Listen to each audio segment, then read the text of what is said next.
Good afternoon, everyone, and welcome back. This is our second video, part of our Into Action series for the reading curriculum, and we're delighted to be with you this afternoon. Hopefully you've had a positive day in the classroom and are settled, ready to start our professional learning session today. So our session today is focusing on developing skills for reading and writing, and we're really going to be focusing on phonemic awareness and phonics, and exploring how that looks in our schools in both a reading and a writing context.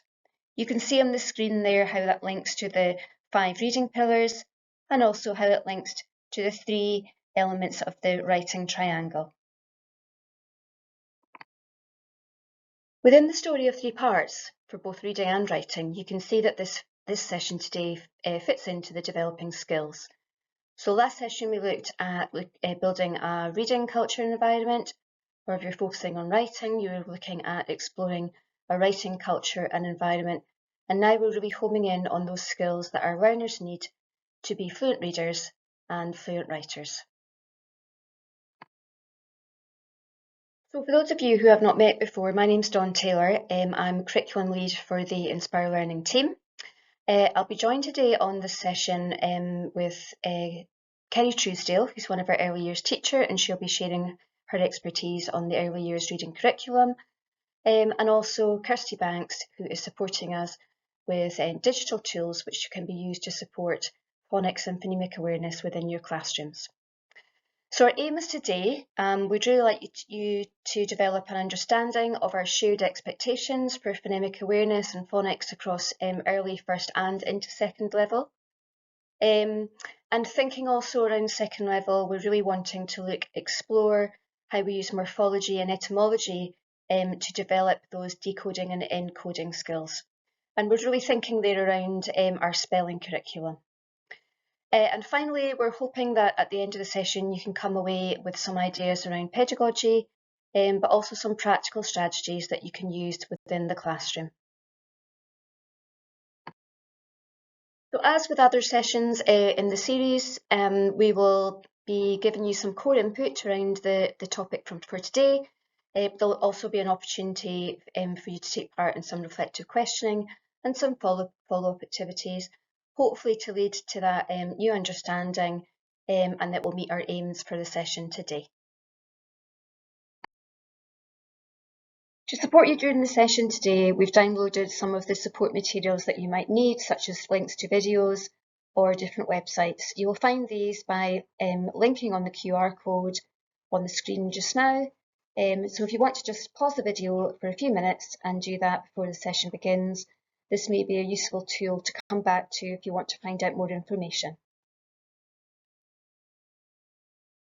So to start today, we're thinking about that balance between learning to read and reading to learn. And we know that our aim is for all our learners to become fluent readers, and they can use reading as a skill to try and access a wealth of knowledge across a wealth of different subject areas. So on the left-hand side of the screen there, you can see our learners as they start the reading process. So when we're coming into primary school at that sort of at end of early level stage, beginning of first level, we're really in that learning to read phase. So we're really focused there around our decoding skills, our learning those phonemic patterns and graphemes, and really thinking about encoding and decoding. But of course, alongside that, we also need to be teaching comprehension, morphology, etymology, and so on, and fluency. But there's a much heavier weighting at that early stage around that learning to read phase. And as our learners progress into second level, hopefully they've developed those decoding skills, that word recognition and being able to decode, being able to encode. They'll be quite competent hopefully in their oral comprehension skills and so on. So the focus then becomes more on the reading to learn phase.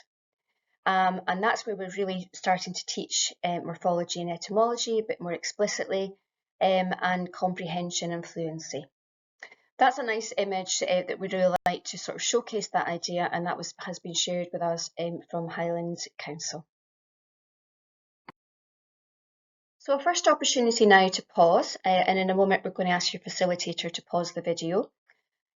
Thinking about your current levels of confidence. So we know that within our staff teams, we have a range of experience and expertise, but we'd just really like to have that initial conversation really around your confidence in teaching phonics and phonemic awareness. So first of all, thinking about how confident you are within your teaching phonemic awareness, phonics, decoding and encoding.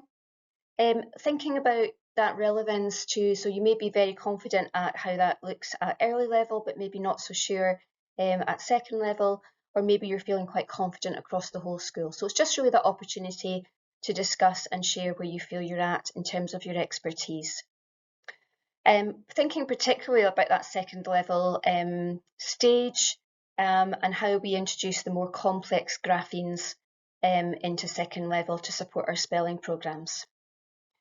We'd like you then to go on and consider how confident you are in teaching morphology and etymology, and looking at any systems that you think are working really well within your school that would be examples of good practice and that you're feeling really confident around.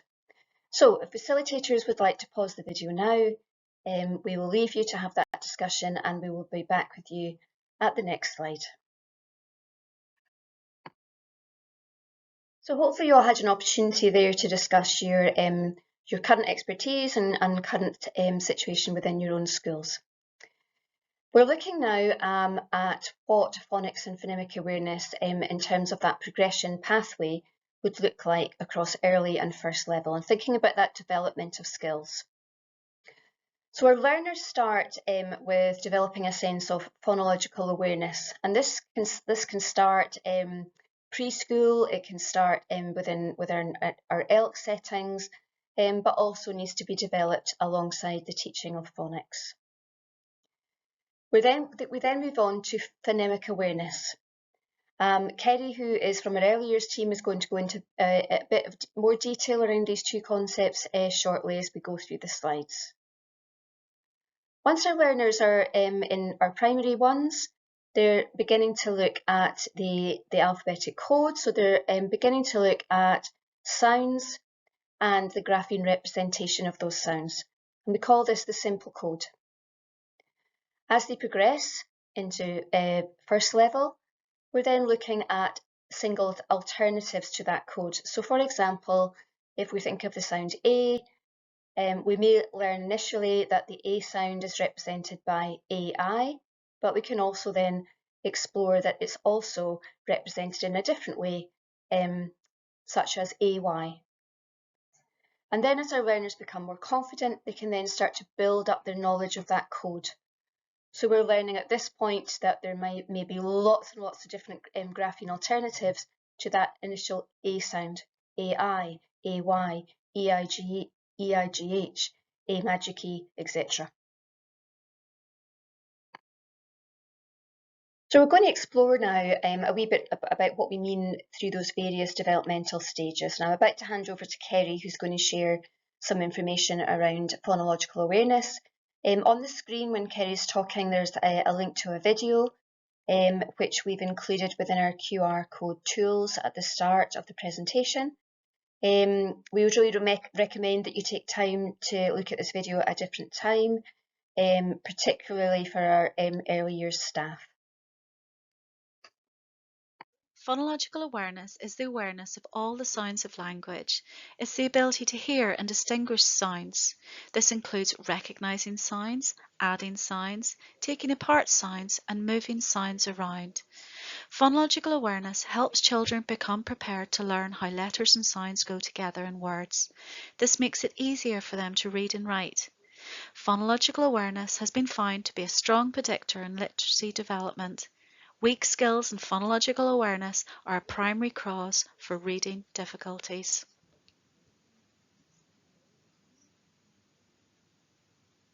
Before children can develop their phonemic awareness, they must first of all have a sound understanding of phonological awareness.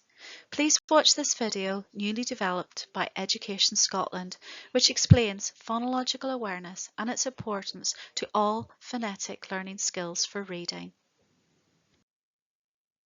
This phonological continuum has been developed from Highland Council and was referenced in the Education Scotland video. It details skills which young children need to be secure in before they are ready to progress with reading. To support the development of phonological awareness, teachers and practitioners can use the Phonological Awareness Screening document to assess. From this information, teachers and practitioners will then have the information on the areas which children need to develop. The pictures on the right of the screen give practical classroom examples of how to develop children's skills in phonological awareness. Thanks, Kerry. I'm going to hand back to Kerry just in a second or two, and she's going to go on to describe now what we mean by phonemic awareness. Phonemic awareness is that ability to break down individual sounds of words into phonemes, and I'm going to hand back to Kerry for her to explain a wee bit more about that now. Phonemic awareness is the key to learning to read. It is an essential foundational skill for reading and is closely related to phonics instruction. Phonemic awareness allows the learner to decode by hearing and identifying individual sounds in words. Phonemic awareness should be developed through noticing, thinking about, and playing with the individual sounds in spoken words and print. The key messages in supporting phonemic awareness and its progression alongside the teaching of phonics is further explored in this video resource from Education Scotland.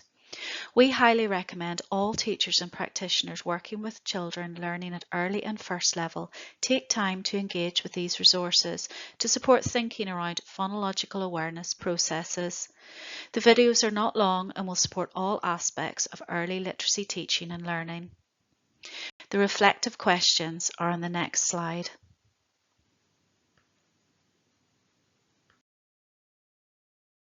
So just to pause the video just for a few minutes, we're going to ask you to count the number of phonemes within these 4 words.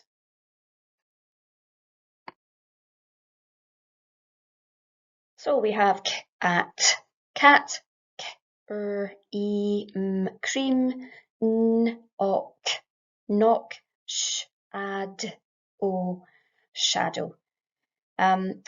What is really difficult about the English language, as we know, is we have 44 different individual phonemes in our English alphabet, but there's actually 144 different alternatives in what that can look like in terms of those grapheme representations.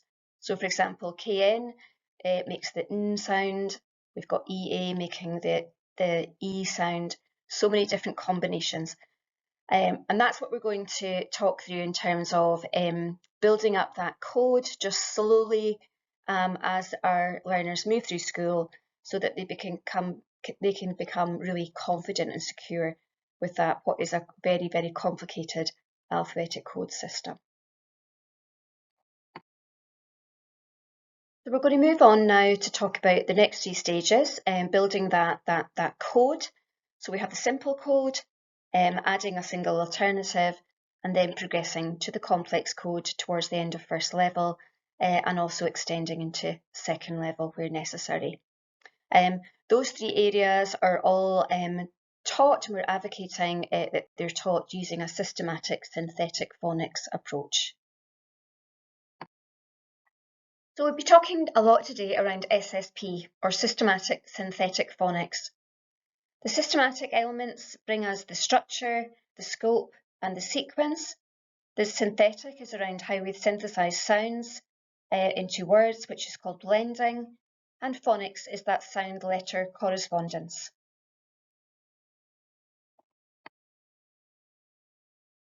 So within our teaching of systematic synthetic phonics, it's really important that we teach those sounds in a real pure sense, and this is referred to as pure sounds. Often if our learners are exposed to learning sounds from home and family members, or from watching on television, they might pronounce the sounds slightly inaccurately. And this can cause quite a lot of confusion when our learners come to encode and decode words. So for example, if our learners are pronouncing the f sound by saying f, which I'm sure we've maybe all heard as classroom teachers in the past, this becomes really confusing for them if they're then trying to decode or encode a word, for example, like fish. So if I'm trying to break down that word in order to spell it, and I'm thinking fa-ish, then I'm hearing that sound after the f. That becomes very confusing for me as I'm trying to encode or spell that word. What's quite common is our pronunciation. Often learners can add a S sound at the end of a sound. So we hear this quite a lot with t, b, k. So again, if they're trying to encode a word like cat, and they are going k, k, at, it does become a little bit confusing. So we want to really pronounce those sounds in a real pure sense. So our k becomes k, k, k. So we're really taking it down to that really pure essence of the sound. On the screen there, we have a recommendation, and thanks to Oxford Owl for this video. This is one that is on their website for family learning to allow to share that message with families. The little girl on the screen goes through all the different sounds with their accurate pronunciation. Of course, there is also the added complication with that we have the dialogue difference, the dialect difference between often our strong Scottish and English accents or different regional dialects. Again, the link to this is in our QR code, and we'd really recommend you have a look at that for further information around that knowledge around pure sounds, particularly if you're new to teaching phonics or new to a stage where phonics is key to the learning. So if we're thinking of using systematic synthetic phonics to support reading, we're thinking around the process of decoding. And decoding is really that process of us looking, first of all, at a grapheme representation. So we're looking at a letter or a group of letters, and when we're then transferring that representation into a sound. So that's going from what we see to then the sound that we can produce or say out loud. And eventually when we are blending those different sounds together, we can make a word. So if you look on the example on the screen there for the word play, we're recognising that the P makes a P sound, the L gives us the L, and AY together gives us the A sound, P, L, A. These cards here you can also see have a little dot under those single sounds, and then when we've got more than one letter creating a sound, there's a little line underneath, and that really supports our learners in seeing that there's groups of letters that can produce one sound. So we have P, L, A. So blending involves containing those speech sounds and combining them, to make new words. And if we're thinking of systematic synthetic phonics and how it supports our learners to spell, we're thinking of that process of encoding. And encoding is almost the opposite skill to decoding. So we're starting with the sounds that we hear. So if I'm trying to spell the word fish, I'm going to think, first of all, what is it I hear? F, I, sh. 3 phonemes to hear. F, I, sh. The learner then has to choose the correct grapheme representation to create those sounds. So we know we've got the F, the I, and the SH making the sh sound. So using our fingers can really support our learners with this process, really helping them. It's quite nice when you teach learners to do this, then you can see them just sitting away at their desks if they're in a writing task, picking their fingers up just to try and break down those phonemes. So they're really listening to the sounds that they need, and then they're considering the grapheme representation that they might need. So again, the example on the screen there, we've got fright, f, I, t, fright. So that process of breaking a word down into the different phonemes is known as segmenting. And that technique on the screen there with the fingers is a really useful one to try and break that down, particularly at the early stages of teaching phonics or for our learners who find it more challenging. So to ensure that consistent use of language, we're thinking about what we hear, which is the phoneme, in the example on the screen here. And often the phoneme, if we're seeing that written down, is represented with these two lines around it to represent that that's a phoneme. So s is the sound I can hear. And then what we see, and building up that code for the phoneme s, we can see all the different ways that we can represent that. So we've got s as single s, double s, ci, cy, and so on. And we can see that that can become quite complicated in terms of PYS for psychology, for example, also being part of that s phoneme or sound.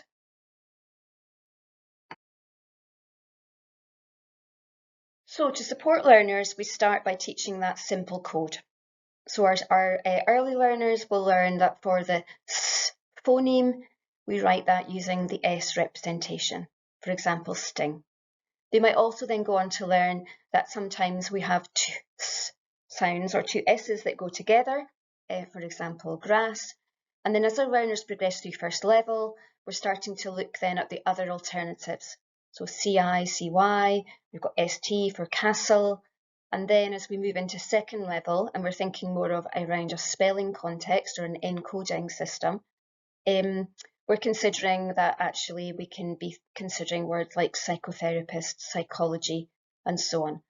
So this phoneme, we're really advocating that that's not just taught in our primary 1 and 2 classrooms, that we're constantly coming back and reviewing that and adding these additional layers of complication. This is really going to allow for overlearning. It's going to allow for differentiation within our classrooms, and we can really provide that challenge, but we're allowing that interweaving practice where we're continually coming back to the different 44 phonemes and looking at those alternatives as we move through the school. So another chance to pause and a little bit of putting yourself in the learner's shoes here, and thinking about that complexity of graphemes. I'd like you to have a think about how many graphemes that you can consider for the O sound. So if you pause the video now and see if you can discuss that within your teams. Right, well done everyone and welcome back. So hopefully you managed to consider all the different grapheme representations for that O phoneme. We've got O as in no, O as in boat, O as in snow, O as in toe, O as in smoke, O as in plateau, and O as in dough.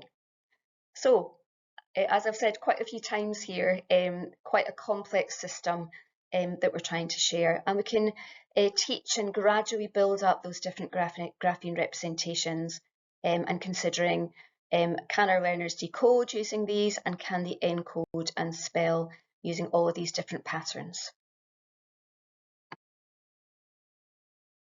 So we're going to dive in now and have a look at the SPC Way shared expectations around phonemic awareness and phonics and how we teach that consistently across early, first and second level.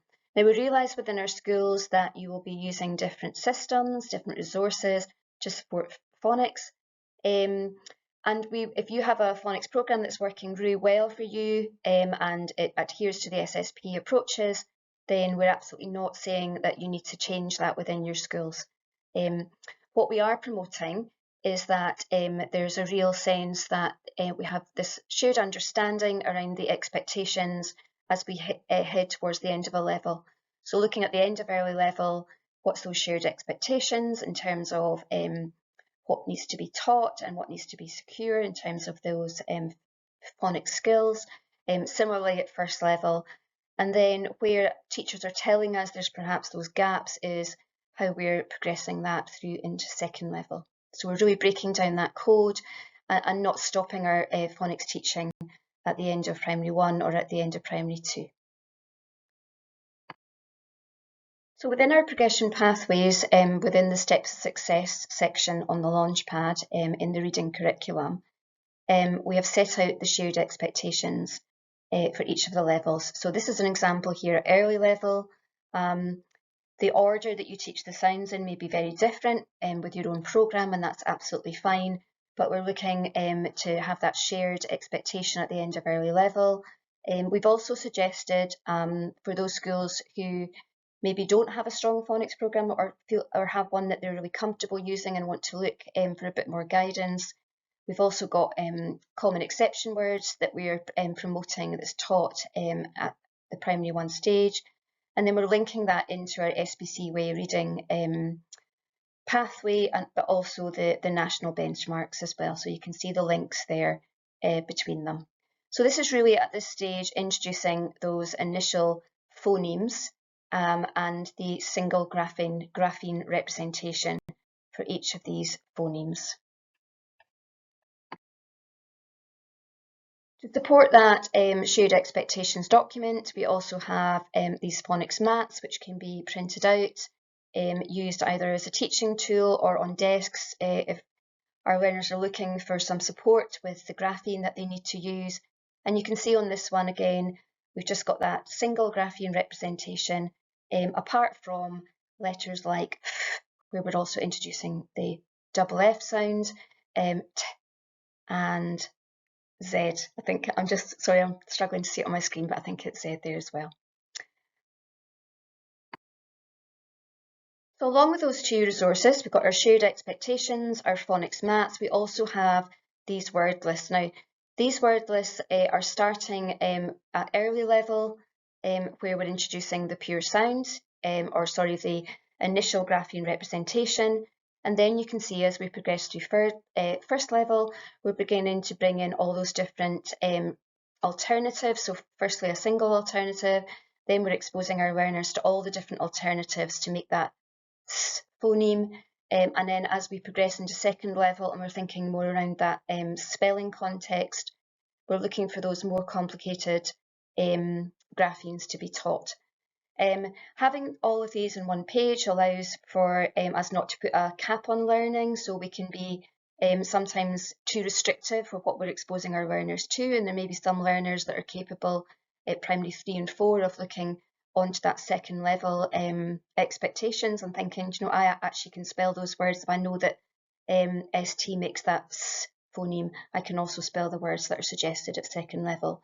So this is very much as a guide and can be used in different ways to support differentiation and challenge across your classrooms. Particularly useful as well for multi-composite classrooms, which we know we have a lot of across Scottish borders. So as we move into first level, and particularly at the beginning of first level, we're looking at introducing that single grapheme alternative. So if you can see on the screen, for example, under the ch phoneme, we've got J as the letters just on its own, but we're also now introducing that D, G, E together as a combination of letters also makes that J sound. And again, to support the learning, we also have a phonics mat, which we'd be recommending at the start of first level. And again, you can see that we're starting to build up now to two alternatives, and our learners are beginning to understand that concept of one phoneme, but having two different ways that we can write that or read that. And once again, our word lists support that. This is the O example that we looked at earlier as a little task and looking at all those alternative graphemes that make that same phoneme. As we move deeper into our learning across first level, we're starting to introduce a deeper knowledge around alternative graphemes and looking now more at the complex code. So if we home in there on the F sound, previously we've explored an F and an FF create that sound, but we're now introducing PH as in phone, and we're also looking at GH as in laugh or rough. So we're really beginning to expand the knowledge there around this alphabetic code as we move into our end of first level expectations. Once again, a phonics mat to support this, and we could potentially differentiate the mats that we have within our class depending where our learners are, or we can be ambitious and share the complicated code for learners that require more challenge. So you can see that the code here is becoming more complicated, and each phoneme has a list of different alternatives that may be used when you're coming to read or you're coming to write a word. A really good support tool just to scaffold the learning within our classrooms. And you guessed it, another word list here sample to support the learning at this stage as well. So this might have been new learning for some of you. This may be a refresh, and we know that we'll have a lot of experts across the authority in terms of their knowledge of phonics and the alphabetic code. So quite a lot of information there. We're just going to ask you just to pause for a short time, just to have a 2-minute brain break before we move on to our next session of the session, where we're really going to be exploring pedagogy and putting all of that into practice within our classrooms. Right, well, welcome back, everyone. We're now going to consider what high-quality teaching and learning looks like when we're thinking about phonics within our classrooms. Through our interaction spaces and experiences, we can responsively and intentionally plan for our children to develop a sound understanding of phonological awareness, as recommended in the video by Education Scotland. Singing and rhyme should be part of the daily routine of our settings. It is important to plan specific song and rhyme times, but it is also important to weave singing throughout the day. Through songs and rhymes, children are learning about syllabification, rhyming chunks, alliteration, in a way which makes it easier for them to grasp the concepts involved, rather than trying to teach. Story of the Week will support understanding of the concepts of print and can be developed with provocations, rhyme and story boxes in the playroom or classroom to extend learning. Phonological and phoneme awareness can be developed through selecting appropriate books, rhymes and songs to reinforce the sounds in the play spaces. This visual on the right of the screen has been taken from Glasgow City Council and gives practical examples of how to make story time engaging for children and develop phonological awareness skills. Although some of the approaches used to embed the skills of phonological awareness will be the same in ELK as P1, the balance of teacher-directed tasks and adult-initiated tasks will increase as the children move into P1 and further into the first level. There should still be lots of opportunity for child-led learning. However, practitioners, teachers may wish to include role play to support phonics skills or a literacy-rich phonics space where willing children can consolidate the input delivered by the class teacher. Story of the Week can be planned to explore alliteration, rhymes, syllables and initial sounds. Role play areas can be set up as the theme of rhyming stories. Tabletop experiences, for example phonic flashcards, phonic cubes, whiteboards and pens, can let the children explore initial sounds, segmenting and blending. So some of the elements that you may want to consider around the teaching of phonics across the week are as follows. So it's really important that at the beginning of each phonics lesson there's an opportunity to engage with previous learning, to really recap on that previous learning and think of that daily review. So whether that's looking at flashcards of previous graphemes that have been taught, a little practice around a decoding from last week's phoneme, it's a really, really important part of your phonics teaching. It's also important that we are really clear around our learning intention in the success criteria. Our success criteria could be thinking around the steps to success. So how do we decode? What are the steps that we have to take to do that? How do we encode? What are the steps that we can do to take that? And you can see on the screen there an example of a success criteria just built up with a few pictures, just allowing the learners to know the steps that they have to take in order to be successful. Obviously, we're then introducing that new learning, and each lesson needs to be taking the learning forward in some shape or form. So that might be exploring a new phoneme, looking at graphemes and grapheme alternatives. Across the week, there should also be lots of opportunities to allow our learners to practice those decoding skills that we've talked about and those encoding skills. So thinking about the hearing of the sound, the spoken form of the sound, all those different things and skills that we need to be thinking about there. Really important to be thinking about that differentiation challenge. How are we stretching those most able learners? Are we extending potentially the complex code to allow them to be challenged? Or how are we scaffolding to support those learners who are finding that a little bit more learning a little bit more tricky? What approaches are we putting in place in order to break down the learning to allow them to have success? We really advocate that every week there's opportunities for the learners to practice writing, not just of individual sounds, but also putting the words that they've learned to spell or read into context and really practicing applying those into a written context. And that brings us to the next tile there, thinking around that connection between the sentence level instruction that you might be looking at as part of the writing curriculum and bringing that into the teaching of phonics. So you may be looking at sentence level instruction at expanding sentences, perhaps using and, but, and because, but the words that the learners might use to write those sentences might also allow them to reinforce the focus phoneme or the focus graphemes. And finally, the importance of bringing our handwriting into our phonics teaching, allowing our learners to learn how to form letters correctly, allowing them to look at tall letters, small letters, joining of letters, whatever stage they are in their development, bringing that handwriting in is an opportunity to not just to practice the handwriting skills, but also to reinforce the skills that they've been learning within their phonics teaching. So another opportunity now just to stop and reflect around current practice within your school, sharing some things that you're currently doing perhaps that are working really well within your classroom and getting good results and impact in terms of learning, and thinking about those pedagogical principles that you're using to teach phonics.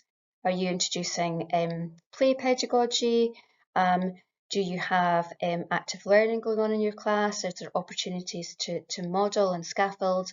Thinking right now around what's working really well, and then having a conversation with your colleagues in your team to think about what potentially is your next steps so that you can really ensure a consistent approach across the school. So facilitators, if you'd like to pause now, and we will join you again very soon. So we spent quite a lot of time exploring that development around phonics at early and first level, and we've talked a little bit about how the complex code can be stretched and brought into the teaching of second level.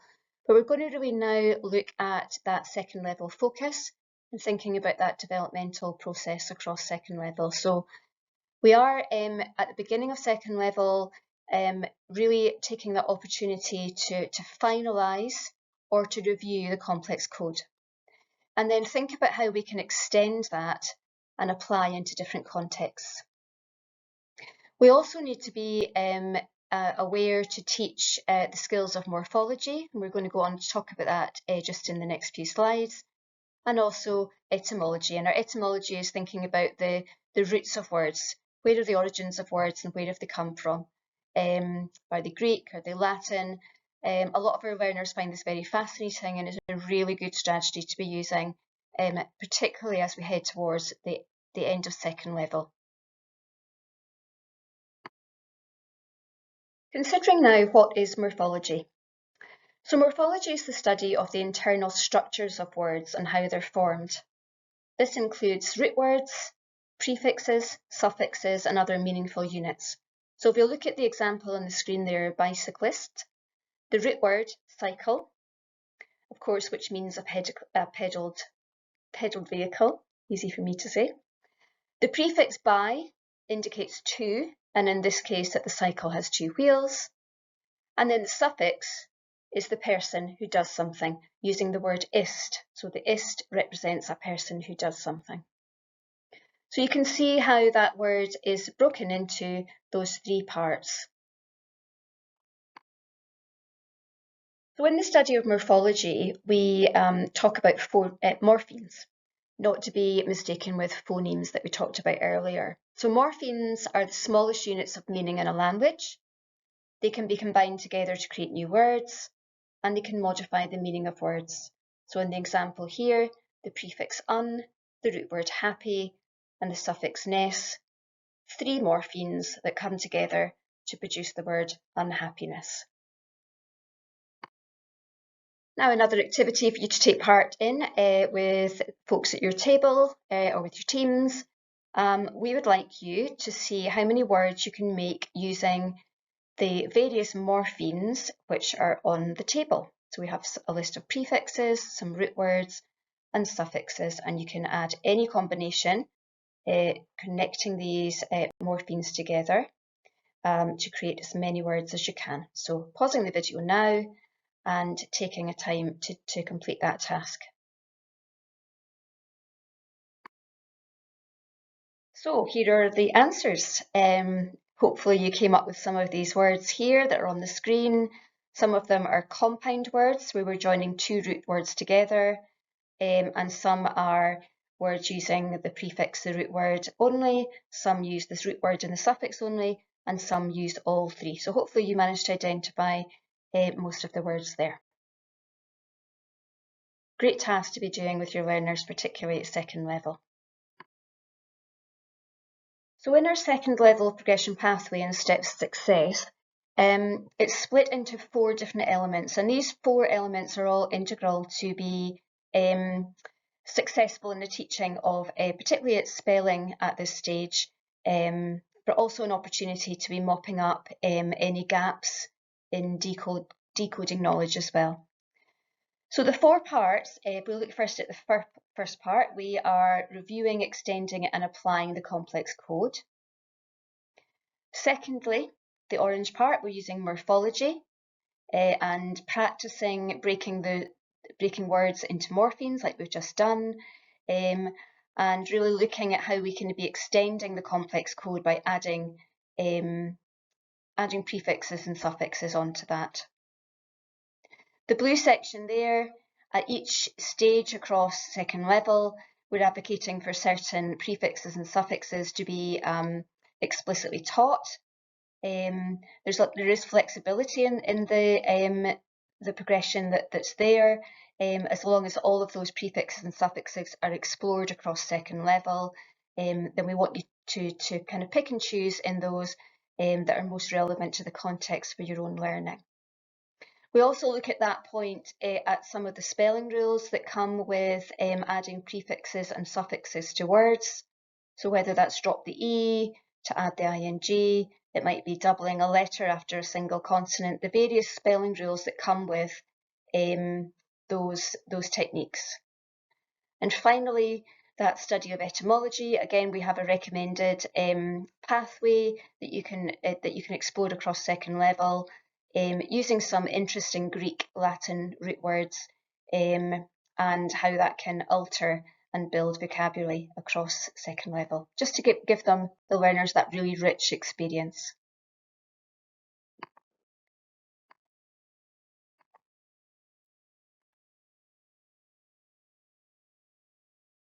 Just to pick up on some of those 4 key areas, if we're thinking around that using morphology to extend vocabulary, we can look at a root word such as care, and we can start to build up all the extended versions of that word. So we're adding suffixes on there, such as caring, careful.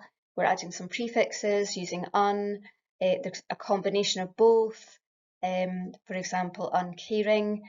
And then looking at compound words, so using 2 root words, the root word day and the root word care, we can come up with daycare and so on. And you can see an example on the screen there for a similar one using the word home, and this template is quite a useful one to use with your learners at second level.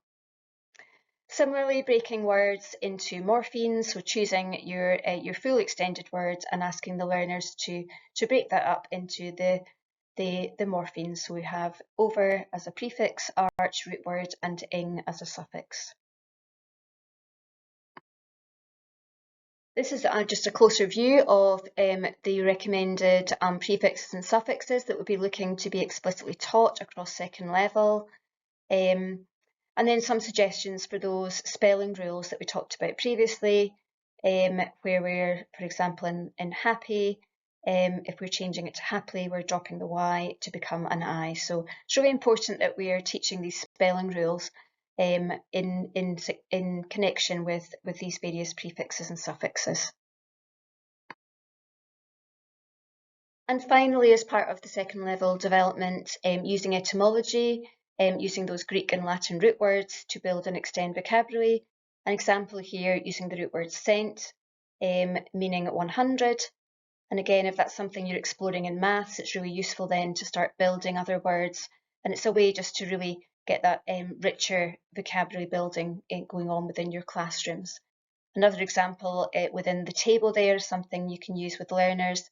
The example there is around a root word spire or spirate. And you can see the richness of vocabulary that can be built just by exploring the prefix of re, the suffix of shun, and then obviously looking at that root word within the centre. And a sample on at the bottom of the page there of the recommended Greek and Latin root words that we do ask you to have a look at as you explore spelling across second level. And this is a sample of the document at second level. You can see there those four elements coming into play. We've got the complex code, reference to that, reference to the prefixes and suffixes that we're looking to be explicitly taught across second level, and then some suggestions for those Greek and Latin root words, prefixes or suffixes to explore. And we've linked in there as well some links around numeracy. For example, if you're exploring five-sided shapes, you might be looking at the word pent as a Greek root word, and then exploring from then on other words that can be sort of developed by looking at that root. As we've developed for first level, we also have mats, phonics mats that can support here. You could use the one at the end of first level that has the different elements of the complex code. To follow on from that, there is also a mat on the left-hand side here, which is extending that code. And these are all the sort of really trickier and more challenging grapheme representations that we'd be advocating to be taught at second level. Another tool you can use at this stage is the English alphabetic code, which is available for free on the Phonics International website. And this gives an overview. You can see it in the yellow there, the phoneme, and then it gives an overview with pictorial representation of every single grapheme representation that is possible for that particular phoneme. So two useful tools here to support learning in second level. Well, another chance now to stop and have a think about what we've just learned there around morphology and morphemes. We're going to ask you to have a think now around how many phonemes and how many morphemes there are in these words. So if we look at the example on the screen, we've got transport, which is just split into two morphemes. We've got trans and we've got port, and then we're splitting that into, if we're splitting it into phonemes, those individual units of sound, it can be split into 9 individual units of sound. So we'd like you to have a think about that now for the words cycling, submarine, unforgettable, and imported. How many phonemes and how many morphemes are in these words? So firstly, looking at the morphemes, you can see how we're splitting those words up into those 3 parts, those suffixes, the prefixes, and root words, etc. And the phonemes here, as demonstrated on the sample on the page. We can see there some of our combinations of letters making a sound, such as CY, T and T making the T sound, and our I, consonant E making that I sound in submarine. So again, looking at our existing practice, what's working well in your schools, what is working really well in your own practice, and how do you currently teach the complex code and morphology at second level, and what are the next steps to ensure a consistent approach across the school. Your facilitator will now guide you through this dialogue with your team. So moving on, we're going to have a think around the digital tools that we can use to support the teaching of phonics, morphology, etymology, etc. within our classrooms. I'm going to hand over now to Kirsty Banks, who's going to share the next part of the presentation with you. So there are a number of digital tools that can be used with children to support this area of the curriculum at early level. iPads themselves, just by their very nature and the icons and how they're displayed, that supports a child's reading development through supporting them to understand that the icons themselves have meaning and they represent different apps and tools that they can use. If you're using the keyboard on your iPad, again, using the keyboard, changing between letters and numerals will support children to understand the difference between those two things. You might want to use the camera app to take photos of local signs in the environment and community when you're out and about, so that again children can understand that different types of print around them and in society convey meaning. You can also use the Maps feature, the Maps app, to find in the same way, and you can find signs in the local environment. You can actually get in and do the street view look around feature, and it puts you in the map and you can see the environment. If you're using Shobi, it means that the children are recognizing that their own account has their photo and their name. So when they tap on those, the words and the photograph, they can find their documented learning and anything, or they can post to there as well. If you enable spoken content on your iPad, it means that the iPad will read the words on the website or the page out loud. And also you can set it so it highlights it as it goes. Children can see then what the spoken word looks like on the page, and it also reinforces at the same time that print is read from left to right, top to bottom. And another app you might want to have a look at is the Epic app. This is an app with lots of different audiobooks in it. Again, when the audiobook is being read, the individual words in the audiobook are highlighted as they go. So it just reinforces that the spoken word to the written word. We would always recommend that in early level you use the guided access feature on the iPad, which ensures that the iPad stays in one app and children are unable to navigate away from the app that you choose for them. This allows for freedom with guidance and enables children to be more independent with using the iPad. If you'd like any support with any of these tools, please do get in touch with your early years teacher.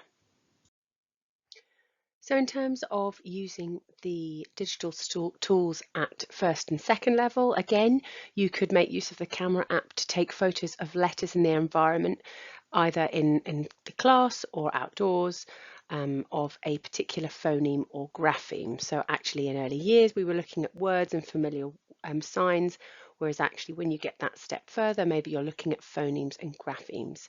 This can then you can turn these pictures into a collage or a video montage on clips to share their learning to a wider audience. And it can be a teacher that puts this together, or you could get the pupils to do that as a learning activity themselves.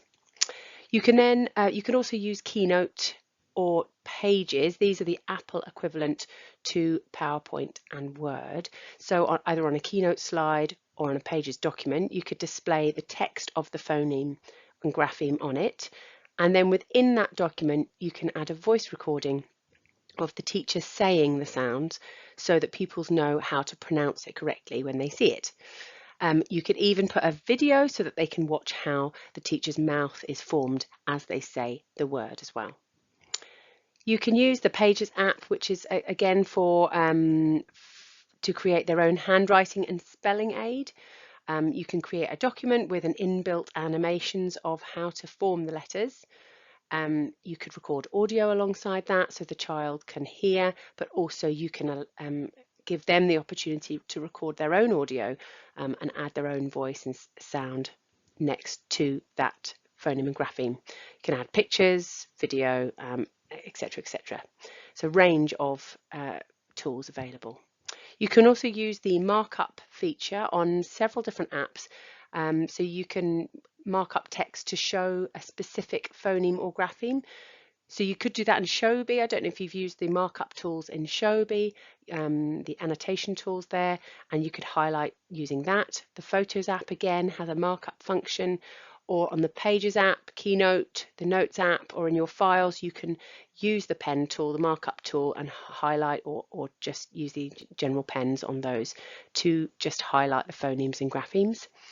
If you're using Caligo, you can use Caligo to practice handwriting of the chosen phonemes and graphemes, as well as the wider literacy activities available on the app too, such as spelling and the circle the correct answer exercise is a good one too. Lastly, Microsoft Reading Coach is a tool that enables children to read text and practice individual words within that text that they read. So students read a passage out loud, and then Reading Coach will highlight 5 words they mispronounced or missed out, and then it will give them independent practice on these words. You can customize it so that the child can use different tools to practice with the words. They can play the word out loud, they can stretch the word so they can see the different parts of the word, and they can also see a picture that represents the word as well. From the teacher account, you can afterwards then see information such as what words the child actually mispronounced, and then the ones that they practiced, how many times they practiced it, what tools they used to help them, so whether it was the stretching the word or using the picture. You get an accuracy rate and much more. So it's a really rich digital tool to support learners with their reading. You can find a wealth of short demo videos that show you how you can use digital technology to support learning in your classroom on the Inspire Learning YouTube channel. But if you'd also like in-person support with these features, do get in touch with the CLPL team or your Cluster Inspire support teacher for more information. So facilitators, once again, get ready to pause. We're going to have a look at some reflective questions once again. Thinking around what we've heard from Kirsty today, how are we currently using digital tools to teach this aspect of the curriculum, and what are the next steps? Anything that you've heard from Kirsty today that you'd like to give a try, that you'd like to learn more about? Trying to consider what the next steps for you are as a practitioner and also as a team across your wider school context. So pausing now, and we'll come back shortly. So we're just about at the end of our presentation today. You'd be glad to hear, I'm sure. We're just going to have a quick explore around family learning and partnership working and how that will really benefit our learners in school with their learning in phonics, spelling, decoding and encoding. Education Scotland 2019 states that parental involvement is about supporting pupils in their learning.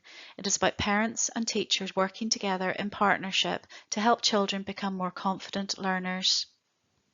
It is important to build learning partnerships and support families across the early level. Approaches to engage families include visiting storytellers or musicians to visit the setting to share songs, rhymes and stories. Libraries may offer weekly rhyme times for ELK children or stay and read sessions to support families to explore, share and enjoy a range of texts as part of a rich reading culture. The Scottish Book Trust and BookBug offer online resources and an app that can engage families with stories, songs and rhymes for our youngest learners. The Scottish Government's Play Talk Read is part of a wider range of support provided for parents and families through the Scottish Government's Parent Club. The Play Talk Read Roadshow visits all 32 local authorities throughout the year. It offers drop-in sessions for play, story time, singing and messy play, and targeted and sensory block bookings. All the activities are fun, simple and easily replicated at home, all with the aim of encouraging parents and children to enjoy spending time together. A lot of those approaches that Kerry talked about are also relevant at first and second level. It's really important to work with partner agencies such as Scottish Book Trust. As the learners move through the school, they'll be given their read write count bags. These types of things are really useful to try and engage families in. For your phonics programme that you're currently using within your school, there also might be useful tools on that particular company's website with useful videos and short links or information leaflets which can be given out to families. There's a sample there on the screen of some really useful links for those schools using the Read Write Inc approach. Holding family learning sessions, again, within your school, whether that's part of a parents' evening or an afternoon session where you're maybe doing some teas and coffees and inviting families in to show them how they can support their child at home with the teaching of phonics, morphology, etc. Producing information boards or leaflets is also another really useful tool, and something that I saw had done particularly well around lockdown time was teachers who created videos, and it's a really useful way of modelling for families how to teach the sounds, particularly if we're thinking about the pronunciation, kind of language that we're using in our teaching. So we're really getting that shared methodology between home and school. So our last discussion of the day around family learning and parental engagement, thinking about current practice, how are we currently engaging our families to support their child with the teaching of phonemic awareness, phonics decoding and encoding, and are there any next steps that you feel as a school that you would like to take on board, or anything that might be useful considering as you move forward in your school development? Facilitators, if you could pause the video now, and we will just do the last few slides before the end of the session. So just to close today, we're just going to have a final reflection back at our aims. We aim today to look at extending and developing understanding around phonemic awareness and phonics at early first and second level across the school and what that development looks like. We wanted to raise an awareness of how to use morphology and etymology to develop and enhance decoding and encoding skills.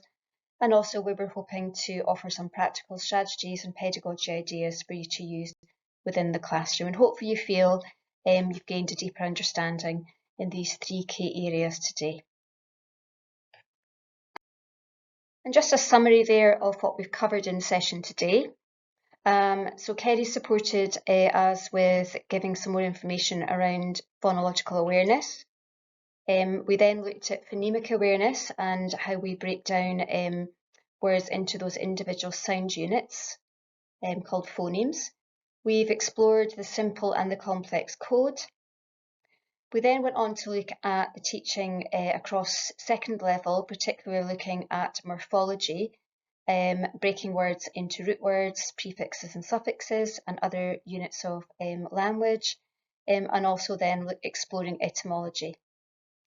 Kirsty talked us through some digital tools to support, and finally we looked at some ideas on how to improve our family engagement to really support our learners in our school. So we would ask you now to scan the QR code on the screen just to give us some feedback on our session today, thinking about what worked well, what would make it even better, so that we can really change and adapt these sessions for other schools that are going through this process, and we really do welcome that feedback.